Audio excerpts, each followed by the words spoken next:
Hi,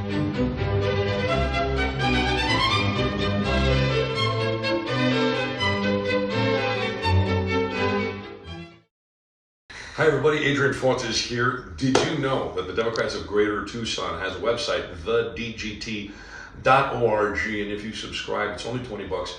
You can support this great weekly communication where folks get together. Sometimes there's candidates, sometimes folks like me pop on to help understand what's going on in the world. The Democrats of Greater Tucson, thedgt.org. Join up today. Hi, everybody. This is Mike Bryan with Democrats of Greater Tucson. I'm the program director, and today I'm here with Stacy Seaman, who is going to be running for Arizona State Senate in LD 16. Would you describe for us, please, the extent of CD 16 so people get a rough idea of maybe whether they're in the district and can sign your petitions to get you on the ballot? Yes, absolutely. First of all, thank you so much for having me and helping me with getting the word out. Legislative District 16 is pretty large, actually. Extends from where I live here in Casa Grande over through Maricopa City, not county, on the Gila River Nation, parts of Florence, Coolidge down through Eloy, Arizona City, and then a tiny little bit of let's see, the western part of Tucson in the Picture Rocks area. Gotcha. So if you live in northwest Tucson, outside the city limits, basically, or Yes, much anywhere near I-10 between here and Phoenix, there's a that's chance. Yeah, you might be in yeah. our district, depending on Yeah. if you're in that little narrow corridor right down there. Yeah. So also, I'll throw in the show notes a link to the website where you can check and make sure what your legislative district is to make sure that you're eligible to sign Stacy's petition, and to her equal petition at the Secretary of State's office. So you can sign online very conveniently, and it's automatically registered, automatically verified. So that helps her get on the ballot without any kind of challenge to her written petition. So please, please, please, yes, go do that. Get her on the ballot. So that said, why don't you introduce yourself? Tell us a little bit about who you are, what your background is, and why you decided to run for this office. Absolutely. So my name is Stacey Seaman, and I grew up actually not in Central Arizona. I grew up on in Mojave County in Lake Havasu City, and I went to high school there. And then I went away to college and then moved back, did community college there before I finally ended up down in Tucson. And I graduated with a bachelor's from, I think we're calling it U Arizona now. Yeah, I think so. I still say U of A, Yeah. behind the times. And I'm an Go alumni Cats. too, so heck, I get to say, right? That's right. But I graduated with a bachelor's from there in music education. And I taught in the Catalina Foothills District for several years. Then I moved to Casa Grande. When my parents moved here, actually, I helped to take care of my grandma, and we lived for several years in a multi-generational household. So I went to school to become a music teacher, and I did that here in Casa Grande. I got a master's degree in music education from Southern Oregon University, And and then I started getting. what do you play, Stacy? Oh, so I was an instrumental major, Uh-huh. and my main instrument was clarinet, so I kind of did all the woodwinds. Oh, lovely. And also piano, though. That's the one that Mm, I've kind of stuck with the whole time, piano. excellent. But then I started getting into theater, and I opened a nonprofit theater company here in Casa Grande, and I went back to school and got a master's in theater education. The whole time I was still teaching in the Casa Grande Elementary School District. And then let's see what happened next. I ended up out teaching as a professor of music at Central Arizona College in Coolidge. And that was right before COVID started. And then I did that through COVID online and after. And then finally, I took a position at Central Arizona as the director of the Pence Center for the Arts. And that's what I do now. I manage the theater on campus. Congratulations. That sounds like it. I don't have my pin on that says it, but I have a pin that says teachers are secret superheroes because yeah, teachers rule the world secretly in my view. Absolutely. So what brought you to the idea of running for political office? Well, our family has always been involved in politics. When I was growing up, I have fond memories of my dad taking me to Democratic meetings in Mojave County, which were fairly sparsely attended, as you can probably imagine. And he first ran for office when I was in high school, actually, as representative for Mojave County. It didn't win, but then, when I was a teacher, I was a member of Arizona Educators and began being very interested in kind of some of the politics of what was going on behind the scenes in education and also in healthcare, because my mom is a retired nurse.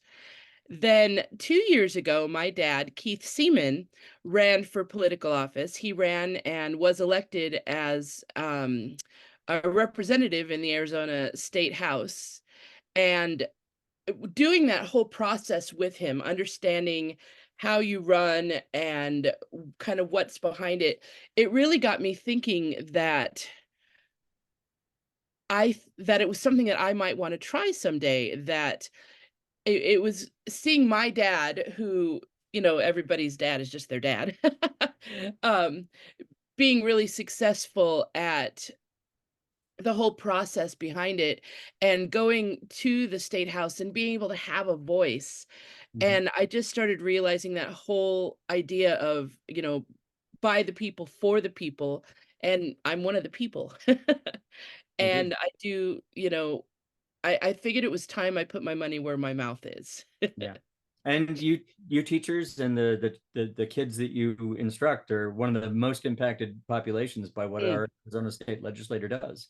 I mean, Oh, that's a absolutely. major part of our budget is public education. So, myself, I say we cannot have enough teachers in our caucus. And we do have a few. We in fact have a teachers Yeah. caucus up at the state capitol, and hopefully you'll be joining them. So just to be clear that everybody is on the same page, Keith Seaman is currently a state representative in LD 16, where Stacy's going to be running for Senate.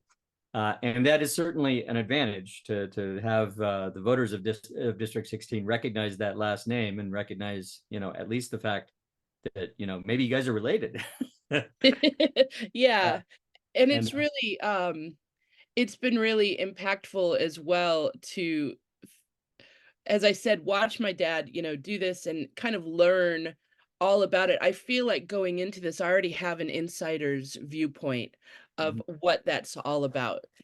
yeah, yeah, it's good to have an example and a mentor when you go into the Yeah. state legislature for the first time, because yeah, it's like I've heard plenty of people liken it to drinking from a fire hose that first year. It's a learning Right. curve, like a rocket ship. Yeah. Or like your first year teaching. Yeah, pretty much like that. Yeah. So what do you are there particular things that you're running on, subjects or topics or policies that you want to be talking about with the voters of LD16 during this run? Absolutely. Obviously, with my background, education is one of my foremost issues that I'm very concerned about, especially with the tumult that's happening with the ESA vouchers Mm, and the fact that they the vouchers themselves aren't necessarily the problem, but how they are completely um they've just been run amok in that there's no oversight in the process, and that it's taking away much needed dollars from our public education system. And so that's one of the very first things that needs to be tackled in our it's one legislature. of the main reasons why we need to take a majority in the state house and senate, so that we can Absolutely. actually do something to make that program more responsive and more responsible, because right now Exactly. it's wide open. There's no real Oh, oversight.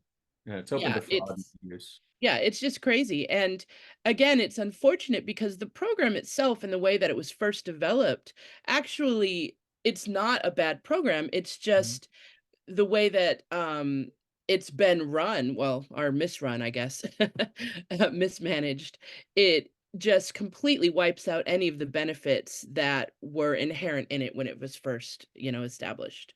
Yeah, I mean, I think the original idea was a noble one, and maybe Yeah, it was just the nose under the camel's nose under the tent to get the program approved. But originally it was for children with special needs right, who might not have had the resources that they needed in the public school district they were going to, and so it made it so that those kids could get a private education or private tutorship at the state's expense, which it should be at the state's expense right, for those kids. exactly. Exactly. Yeah. And over the years, they have just expanded it a little bit, and a little bit, a little bit, until they got the legal environment that they wanted from the state Supreme Court.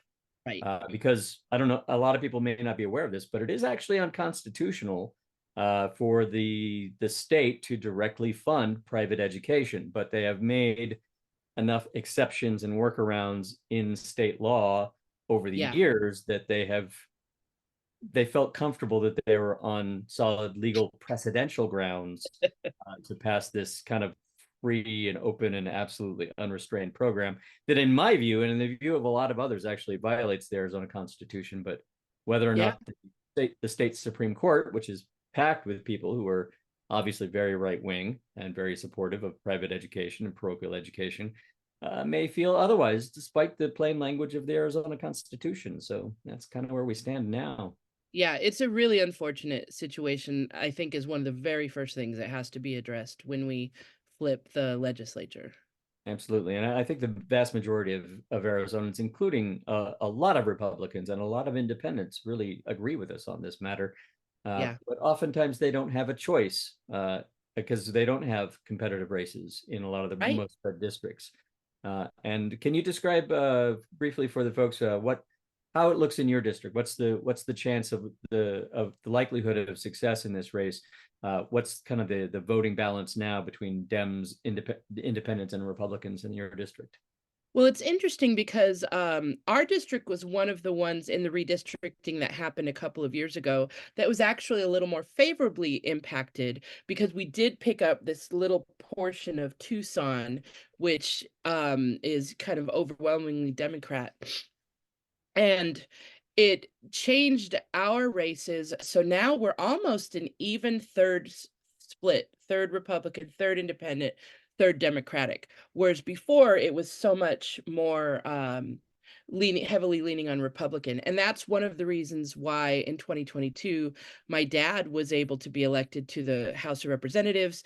And he was the first Democrat that had won that seat in, I think it was 20 or 30 years, something like that. And each time that we've run a Democrat in our district over the last 10 years for the Senate position, the margin of them getting close to winning has been chipped away each time.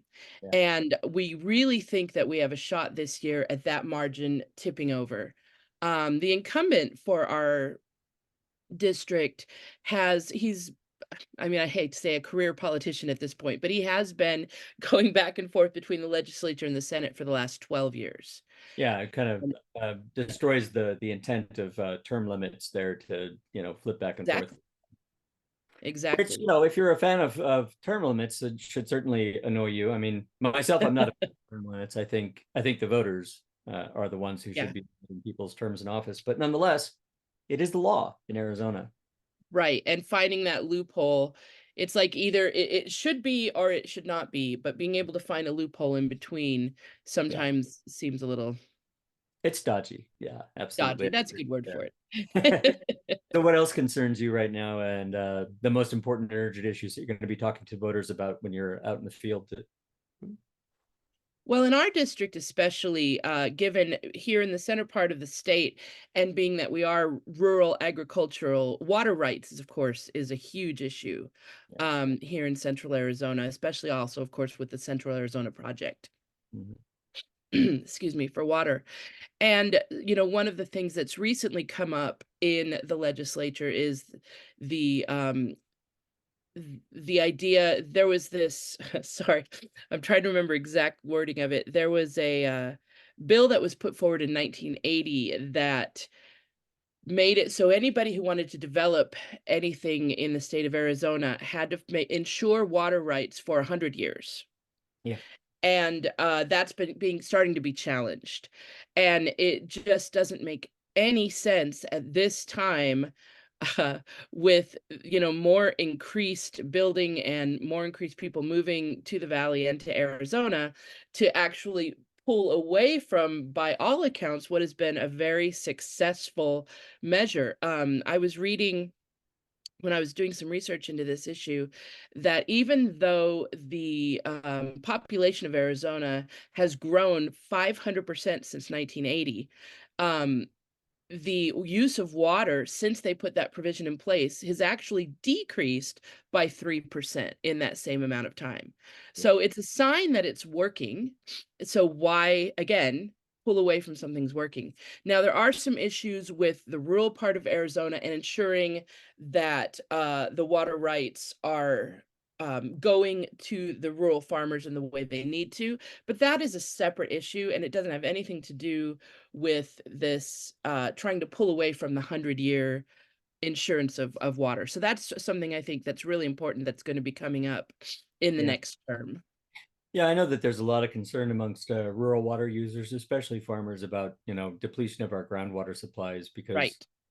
if we don't regulate it or track it or do anything to regulate the use, I mean, you just keep on mining and mining and mining that water. The water table gets lower and lower and lower, and it becomes more and more expensive and more difficult for farmers to access that water until such a point where it becomes unfeasible to do so. And then, what are the farmers going to do? They don't have water to grow their crops. So yeah, a lot of them are Yeah. very about rural water management, and especially overuse by big industrial farms who are exporting to other To other countries. Yeah. countries or other nations. We Yeah. recently had a thing with, I think the company was called Fondamente, Yeah. Saudi Arabian company growing alfalfa and then exporting that to Saudi Arabia. Essentially, exporting our groundwater is what they were Right. doing. And Yeah, it's absolutely astonishing that that is happening, and yeah. that there hasn't been more alarm about that, considering the very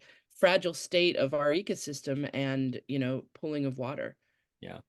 And I would encourage you to think about the 100-year assured water supply, not so much as a water management tool, though it is that. I mean, it means that municipalities and cities and towns have to be responsible about their water use, and it encourages them to conserve water, as you pointed out. We've had a massive expansion in our population, but still using the same amount of water. That's because we're more efficient in using it. But it is also a consumer protection. Oh, Most right. importantly, a consumer protection, because a buyer of a house doesn't have the ability to go and research the water rights in their area to make sure that they're actually going to continue to Right. have water for the life of that home. So it's a consumer protection above all else. And if developers want to try and elide that or get around that somehow, what they're trying to do is defraud home buyers, and that's absolutely unacceptable. Yes. That's such a great point. Thank you. Yeah. One of the other issues that comes along with, it's funny because water rights in themselves seem super complicated, but like when you come down to it, it's a matter of protection. Yeah. And already there's a huge loophole that developers are driving Mack trucks through, and that's build to rent. Right now, if you build even a single family home or a complex or a development, whatever, and your intent is to rent it, not sell it for owner residence, you don't have to meet a 100-year assured Yeah. water supply, which is problematic. I mean, less problematic for the people who are renting because they're obviously they don't own the property, so they're not making a major investment. Right. But it might be an issue for anybody who follows on and buys that property uh, to use it as a rental in the future. That they it's buyer beware. Yeah. Yeah. Definitely. Definitely. So So yeah, yeah, important concerns that I'm sure people the LD16 are going to be concerned about. So water rights and the funding of our public educational system, certainly important issues. Is there anything else that you want to be talking to voters about? probably the third one for our district is infrastructure. we have a couple of cities, especially the city of Maricopa, that has just been growing like crazy over the last 20 years. And it's outpaced its ability to really keep up with infrastructure, especially with roads. And one of the biggest road issues that we have for Maricopians is the 347. And it's the main route that goes from Maricopa up into the East Valley. And it's just a nightmare. And people get stuck on this road going to and from their jobs, trying to get home. And it really impacts their quality of life. It impacts safety. And the fact that it has been a known issue, and yet we've been unable time and time again to get the money to address it. We had it in the last session. We had the money to address that issue, and then at the very last minute, it was clawed back because of the looming budget deficit because of the ESA vouchers. And so that's a big issue. The I-10 is, especially between Casa Grande and Phoenix, is a nightmare. It's 2 lanes and it's just bottleneck, and almost daily anymore you have problems going back and forth. They recently just were able to get money for that, which is great. But by the time we're so far behind the curve that by the time they finish that project, we're already going to be looking at the need to expand it even more. So I think definitely that is something that's on a lot of people's minds in our district. So this route for Maricopa City or Township, I'm not sure which it Yes, is. That's city. a 346, you said? 347. Yeah, 347. So that's a state road. right. Okay. Correct. So that would be either state financing or the state getting financing through the federal government. Right. And whereas I-10 is a federal highway system. Yes. And that again could be funded by the state, but is generally funded by federal dollars. Do you know Right. if the Biden Infrastructure Act has put aside any money for either of these projects? Not for 347. And believe, and I could be wrong about this, but I believe that's where some of the money for the I-10 project came for um, in this past session. Yeah, I know that there's at least $20 billion in federal investments coming to Arizona as a result of the Yeah. Infrastructure Act. And that's just, last year, this year, and next year, $20 billion flooding into our state in order to Right. improve infrastructure. So yes, thank you, President Biden. And Right. of course, the very skilled legislators who actually got that through a very narrowly divided Congress. And that's what we'd be looking at, even were all of our candidates here in the state for the state legislature and the state house and the state senate successful, as we'd still have, a very narrow margin. We would have Right. 60, well, in the same position essentially as the Republicans are now, with not being able Right to now. Right. vote Exactly. bills. But we would have the advantage of having Governor Hobbs not wanting to veto all our bills because they're not stupid. Exactly. Yeah. All right. So I am going to propose that you tell us basically where we can reach you, how we can get a hold of your campaign, what kind of resources that you're looking for from supporters in district or out of district, and how to provide those resources to your campaign. Fabulous. Now, I believe you had said that you were going to drop the equal link for us. Yes, the Okay. equal link and the are you running clean or are you running traditional? Traditional. Great. And so, yeah, links to your campaign donor website and so forth will be in the show description down below this video. Okay, fabulous. Yeah, so right now, obviously, the big push is getting enough signatures. We're very close, but of course, we want to go beyond that and make sure we have. So we want to make sure that we have a cushion, that a margin, like you said. So right now, it's getting people to sign the petition. That's the number one thing until they're due, of course, on April 1st. At that point, then we're going to be going back and getting everything together, more traditionally, making sure that the website presence and social media is all set, and having all of those things. So right now, it's really just about those petitions. If people want to contact me personally, they can use my email. which is Stacy Seaman, STACEYSEAMAN at yahoo.com. Mhm. And I would love to hear from people if they have thoughts or ideas or questions. And like I said, after April 1st is when everything else is going to be going live. And Yeah. So yeah, obviously it's pointless to do much else if you can't actually ballot. right. Yeah, keep us updated. I certainly encourage you to share any updates to your website or anything like that that you want to provide folks, and we'll update it in the show notes here when we receive that. But yeah, if you think you're in LD16, if you're not sure, check. And if you Yeah. are in LD16, then you can sign Stacy's petition online at the eQual system. Again, the be down below in the notes. And that automatically validates. So, it's not Right. it's not challengeable in court basically because it's self-validating. And so that is the best way to sign a candidate's petition, because once Absolutely. it's the number that she needs to get on the ballot, it closes and she's on the ballot. No questions, no ifs, ands, or buts. Period. She's on the ballot. So please go to the Secretary of State's website in the link below and sign Stacy's petition.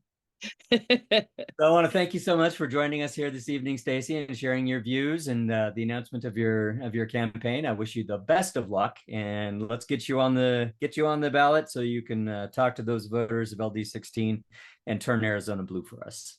Thank you so much. We really, really appreciate it. And thanks for the time. And here we go. My pleasure. All right. You have a good night, Stacy. You too. Hey everybody, it's Senator Mark Kelly. As all of you know, Arizona Democrats have had a lot of important wins over the last few years. We won 2 U.S. Senate races, and we delivered Arizona's electoral votes to President Biden and Vice President Harris. We elected Governor Katie Hobbs, Secretary of State Adrian Fontes, and Attorney General Chris Mays. Now, those elections were close, and our victories mattered. Arizona Democrats from the federal to the local level have delivered real results for our state on critical issues like combating climate change, lowering prescription drug costs, protecting the right to vote, and preventing more restrictions on abortion access. The Democrats of Greater Tucson offers the opportunity to hear from elected officials and candidates about that important work and the issues that matter to them. That information will be invaluable as Arizonans head to the polls. So this election cycle, whether you're signing up to knock doors, make phone calls, or joining the Democrats of Greater Tucson to hear from and speak to Democrats in our area, please know that your voice matters and we need you on this team. Thank you.